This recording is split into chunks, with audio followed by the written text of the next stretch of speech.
The Bride Comes to Yellow Sky is a captivating short story penned by American author Stephen Crane. Published in 1898, this tale skillfully satirizes the conventions of Old Western narratives while exploring themes such as the demise of the Old West, domesticity, and masculinity. The narrative follows Jack Potter, the marshal of the modest town of Yellow Sky, as he embarks on a journey with his newlywed bride from the east to his home in the rugged Texas frontier. Upon their arrival, a rather underwhelming encounter between Potter and the town's notorious troublemaker, Scratchy Wilson, unfolds, symbolizing the taming of the once untamed West and the subsequent emasculation of its heroes and villains. The story commences aboard a westbound train from San Antonio to Yellow Sky, carrying Potter and his bride. Though their interactions are slightly awkward, the couple exudes happiness and optimism. Yet, Potter feels a sense of unease regarding introducing his wife to his community. As an important man who is both known, liked, and feared, he considers his marriage a grave and unconventional transgression, having failed to consult his constituents beforehand. In contrast to the townsfolk of Yellow Sky, who marry based on personal preference, Potter's position demands adherence to a distinct set of social obligations and expectations. The narrative then shifts to the Weary Gentleman, a saloon nestled in Yellow Sky. Present within its walls are the saloonkeeper, 6 patrons comprising a traveling salesman, 3 stoic Texans, and 2 Mexican farmers. While the salesman regales the Texans with his adventurous tales, a young man bursts into the saloon, urgently warning of Scratchy Wilson's drunken state and his readiness to incite trouble. In the realm of traditional Old Western accounts, this serves as a customary prelude to a confrontation between the villain and the hero, typically the town's sheriff. Upon receiving news of Scratchy's impending arrival, the 2 Mexican men hastily exit the scene, while the outsider salesman grapples with comprehending the gravity of the situation. The saloonkeeper and the remaining patrons take it upon themselves to enlighten the salesman about the expected sequence of events.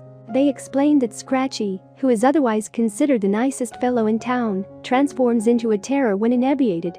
In this intoxicated state, he becomes trigger-happy, shooting recklessly and showing no regard for human life, until the brave marshal arrives and resolves the situation through the traditional act of a gunfight.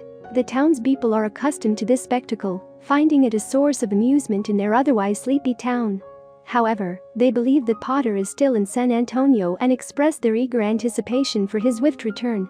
The saloonkeeper informs the salesman he shot Wilson once in the leg.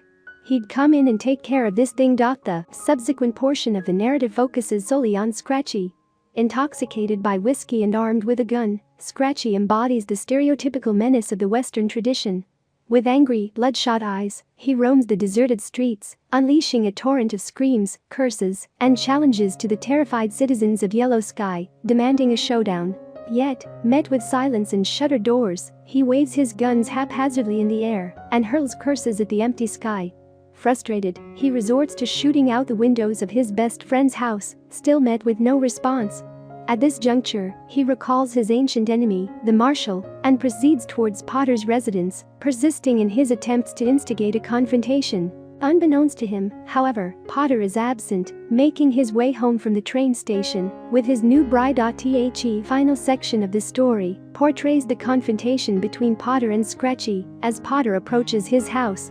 Despite the anticipation of a climactic showdown between the forces of good and evil, Crane subverts these expectations by eschewing a gunfight altogether. No epic confrontation takes place.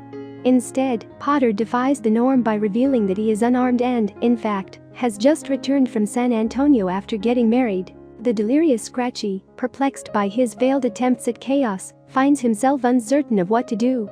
Initially skeptical of Potter's claims of being unarmed and married, he gradually comes to accept both revelations as true. When Potter challenges Scratchy to shoot him, presenting it as a rare opportunity, Scratchy responds with dejection, uttering, "Well, I guess we won't fight, Jack." He then retrieves his fallen gun and trudges homeward, leaving deep tracks in the weighty sand with each heavy step. I hope you enjoyed this video. Leave a like if you did, and be sure to subscribe. Thank you.